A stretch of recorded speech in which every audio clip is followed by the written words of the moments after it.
8 accessories that are banned in football. These aren't just random accessories, these were banned.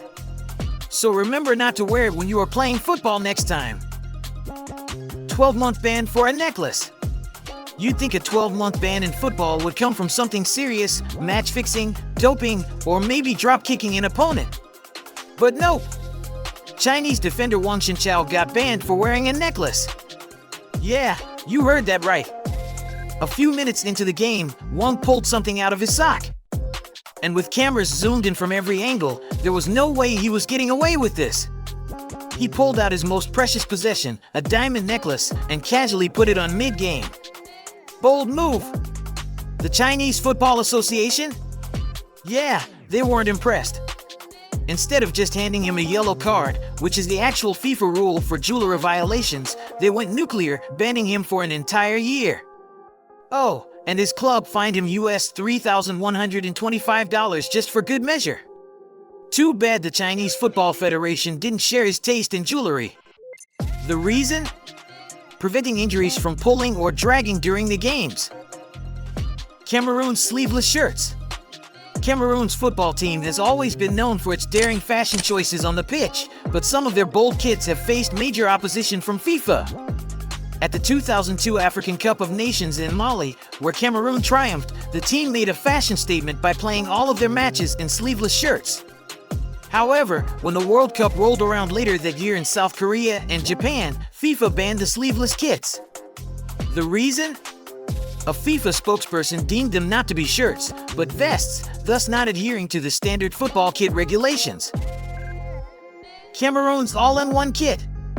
Despite this setback, 2 years later, Cameroon tried to push the limit again with an all-in-one outfit designed by Puma. The kit was a single piece, merging both shorts and shirt into a seamless design. Just like a newborn baby onesie. FIFA rejected the all-in-one idea, citing the requirement for teams to wear both shirts and shorts separately. The real question is how players managed to go to the washroom with such a design. Cameroon's kits may have faced hurdles with FIFA's regulations, but their attempt at pushing fashion boundaries remains iconic. Snoods? Gone.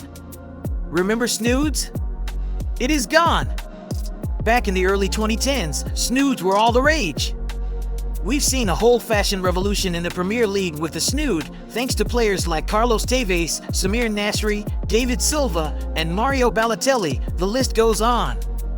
These guys didn't just keep their necks warm, they turned Snoods into a fashion statement.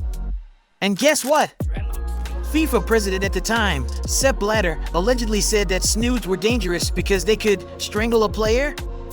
Those trendy little neck warmers worn by football's fashion forward are officially banned. Don't be surprised if his next proposal is to ban socks or celebration dances. FIFA's got to stay in the news somehow, right? Sure, that's the real problem in football. Brazil's Blackout jersey. Let's move to the 2014 World Cup, when Nike tried to pull off a historic kit change for Brazil.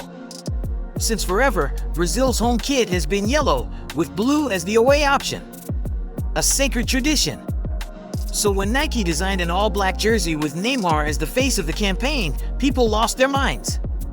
Fans were so furious, and the Brazilian Football Federation decided to ban the jersey entirely because the team always wore the historic yellow, green, and blue to match the country's flag.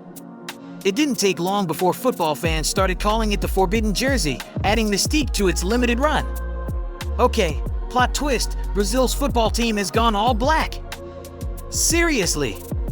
Alright, so here's a bold move from the Brazilian football team. They actually wore black shirts instead of their signature yellow jerseys during a friendly against Guinea. Why, you ask? Oh, just to make a stand against racism, because why not make a statement in the most iconic way possible? The team wore dark colors for the entire first half before switching back to their bright yellow kits. Oh, they took the knee too. Because, you know, actions speak louder than flashy kits. Now, why this move? Well, it follows the racist abuse that Vinicius Jr. faced during a match between Real Madrid and Valencia. So the Brazilian team literally walked the walk to show they're serious about fighting racism. Gucci Headband. If there's one guy who is desperate to go viral, it's Saint-Maximin.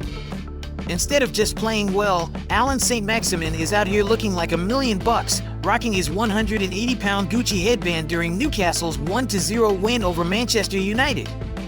And guess what? Premier League sponsorship rules had other plans, forcing him to slap a sticker right over the headband's iconic branding. Classic, right? Despite the fashion faux pas, Saint-Maximin still managed to put on a show. His dazzling counterattack and assist to Jetro Willems helped debutant Matty Longstaff score the winner. But let's be real here, the headband drama almost stole the spotlight. The streets will never forget when Saint-Maximin flexed all over League One in a Gucci headband.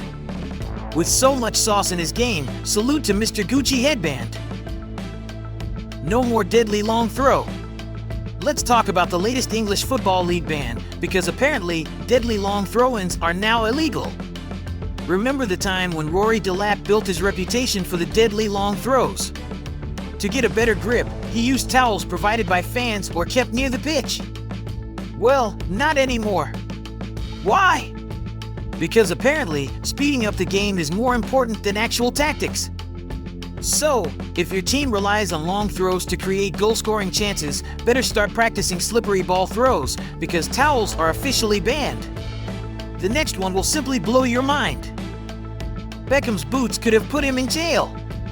So, it's 2002, and David Beckham is living the dream, leading England at the World Cup and basically being the icon of football. But, of course, Beckham couldn't just play the game. No, he had to make everything about fashion. Enter the legendary Adidas Predator boots made from kangaroo leather. Sounds stylish, right? Well, not so much in California, where using kangaroo leather is, illegal. Oops. Fast forward to when Beckham signs for LA Galaxy, and suddenly he's walking on thin ice. Every time he wore those boots, he could face a $5,000 fine or even 6 months in jail. Yeah, definitely not worth the risk. But Beckham wasn't about to let that stop him. He called up Adidas, switched the boots to a synthetic version, and just like that, crisis averted. Seriously, only Beckham could make kangaroo leather boots a criminal matter. Paul Mullin's political boots get banned. Okay, so Wrexham, owned by Hollywood stars Ryan Reynolds and Rob McElhenney, had to deal with a political scandal. Striker Paul Mullin customized his boots with a message, F the Tories, and found himself in hot water with his club. The boots, designed with the political statement, were shown by Mullin ahead of a match, and Wrexham quickly stepped in to prevent them from being worn. While Wrexham emphasized their neutral stance on political matters, the club acknowledged everyone's right to their personal views. However, they clarified that individual opinions should not be attributed to the club as a whole. This incident garnered mixed reactions, with some fans supporting Mullin's freedom of expression, while others backed the club's decision to maintain a neutral position. Thanks for watching! Which band accessory is the most ridiculous? Comment below and let us know!